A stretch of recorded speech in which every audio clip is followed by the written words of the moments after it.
Pintu yang seharusnya tidak pernah kubuka, angin malam berbisik melalui jendela kamarku yang terbuka, membawa aroma anyir yang membuat bulu kuduku berdiri. Bau itu, seperti daging busuk bercampur kemenyan basah, sudah mengikutiku selama seminggu terakhir. Aku menatap jam dinding. Pukul 3.33. Tok, tok, tok. Suara ketukan pelan dari balik pintu kamarku membuat nafasku tercekat. Bukan suara manusia. Terlalu basah. Paman, suaraku pecah. Dari celah bawah pintu, sesuatu yang hitam dan mengkilat merayap masuk, sisik ular sebesar lengan orang dewasa.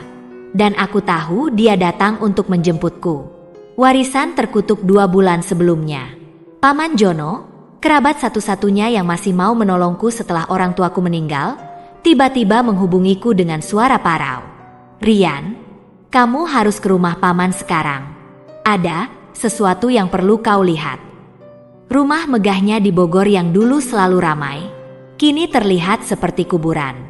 Tirai jendela semuanya tertutup rapat. Bau menyengat logam dan kemenyan menusuk hidung begitu aku melangkah masuk.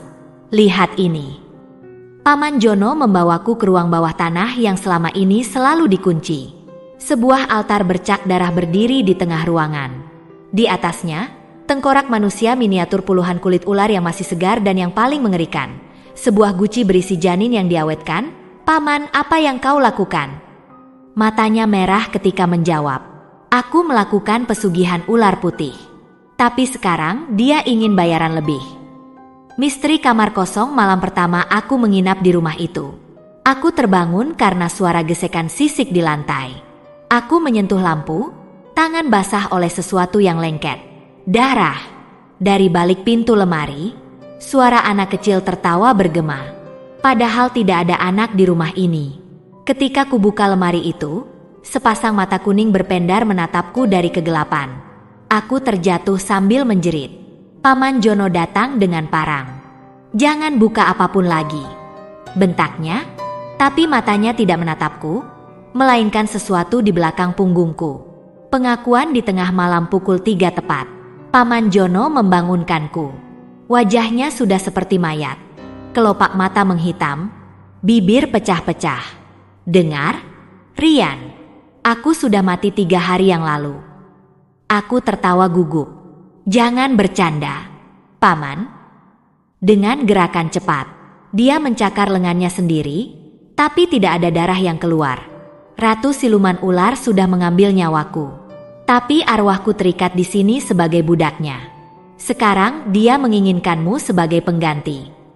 Dari lehernya, sesuatu bergerak di bawah kulit, seperti ular yang sedang melingkar. Ritual penyelamatan yang gagal kami menemui seorang dukun tua di Sukabumi. Begitu mendengar cerita kami, wanita itu langsung melempar garam ke arah Paman Jono. Kau membawa maut ke sini, teriaknya.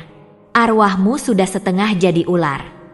Dia memberiku 7 jarum berkarat untuk ditusukkan di setiap sudut rumah. Daun sirih berlumur kapur dan peringatan mengerikan. Jika kau mendengar genderang di malam hari, larilah. Itu berarti Ratu Siluman sedang berburu. Malam itu, saat aku melakukan ritual, semua lilin tiba-tiba padam. Suara ribuan ular mendesis memenuhi ruangan. Dan dari kegelapan, seorang wanita dengan tubuh ular raksasa merayap mendekat, sambil menggenggam tali pusar manusia. Anakku, akhirnya kau datang. Pengorbanan terakhir Paman Jono tiba-tiba mendorongku keluar ruangan. Seluruh kulitnya mulai mengelupas, menampakkan sisik hijau di bawahnya. Lari, Rian. Dia, suaranya terputus ketika mulutnya robek sampai ke telinga, berubah menjadi seperti ular. Aku berlari sambil mendengar suara tulang-tulang paman patah dan menyusun ulang diri menjadi sesuatu yang tidak manusiawi lagi. Guci yang berbisik lubang kunci itu memanggilku. Dari celah kecil di pintu kamar bawah tanah, aku melihatnya, sebuah guci antik bergambar ular kembar yang seolah berdenyut dalam gelap. Suara bisikannya merayap di telingaku, memaksaku mendekat. Buka, aku bebaskan.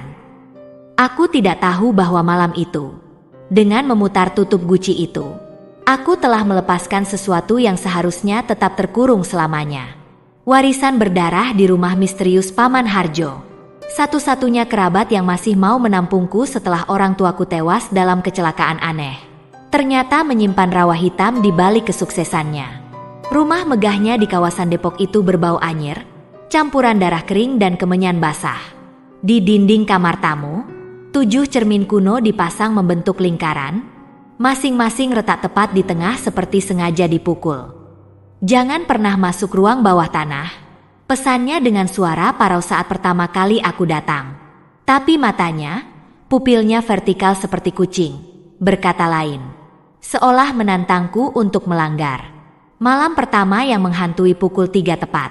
Aku terbangun karena suara gemeretak tulang dari bawah ranjang. Dingin yang bukan berasal dari AC menyergapku ketika sesuatu yang bersisik menyentuh pergelangan kakiku. Aku menyentak bangun, tidak ada apa-apa. Tapi ketika aku menyalakan lampu, jejak lendir kehijauan berkelok-kelok dari bawah pintu menuju lemari pakaianku. Dengan tangan gemetar, ku buka lemari itu. Sepasang mata kuning menyala menatapku dari balik baju. Akhirnya, penerusku datang. Suara itu bukan berasal dari luar, tapi bergema di dalam kepalaku. Rahasia di balik lantai kayu keesokan pagi. Aku menemukan sepotong kulit ular sebesar telapak tangan terselip di bawah kasur. Kulit itu masih segar, mengeluarkan bau amis yang membuat perutku mual. Dengan hati-hati, aku mengikuti jejak retakan di lantai kayu yang mengarah ke sebuah pintu tersembunyi di bawah tangga. Gemboknya sudah karatan, tapi masih ada bekas tangan berdarah di sekelilingnya. Seolah seseorang baru saja mencoba membukanya dari dalam. Tok, tok, tok. Ketukan itu datang dari balik pintu, bersamaan dengan suara paman yang memanggil namaku. Padahal paman sedang pergi keluar kota. Pengakuan dari arwah yang terjebak, aku tidak tahan lagi. Dengan linggis, aku membongkar pintu itu. Yang kutemukan bukan ruangan, tapi sebuah sumur tua dengan tangga besi berkarat menurun ke kegelapan. Bau anyir darah dan lendir ular menyergapku. Di dasar sumur, Paman Harjo berdiri membelakangi. Tubuhnya dikelilingi puluhan guci pecah. Paman? Dia berbalik perlahan. Separuh wajahnya sudah menjadi ular, kulit mengelupas. Mata kuning menyipit, lidah bercabang menjulur keluar. Rian, tolong bunuh aku. Dari mulutnya yang cacat itu, suara perempuan mendesis menjawab, terlambat, dia sudah milikku sekarang. Ritual terlarang di kamar bawah tanah. Aku lari mencari pertolongan ke tetua kampung. Begitu mendengar ceritaku, wajahnya pucat. Kau telah membebaskan arwah budak-budak Ratu Siluman Ular, bisiknya. Mereka adalah korban pesugihan generasi-generasi sebelumnya yang dijebak sebagai pelayan abadi. Dia memberiku 7 jarum perak untuk ditancapkan di setiap sudut rumah garam dicampur abu dupa dan peringatan mengerikan. Jika kau mendengar suara genderang di tengah malam, jangan sekali-kali membuka mata. Itu pertanda ratu sedang memilih pengantin baru.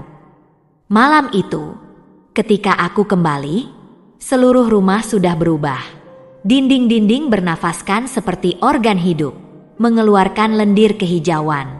Dari sumur, suara ratusan orang menjerit meminta tolong bergema. Dan di tengah ruangan, Paman Harjo yang sudah berubah setengah ular sedang berlutut di depan wanita tinggi berpakaian kebaya merah dengan wajah ular raksasa. Pilihanmu sederhana, Rian, gantikan pamanmu, atau mati seperti orang tuamu dulu.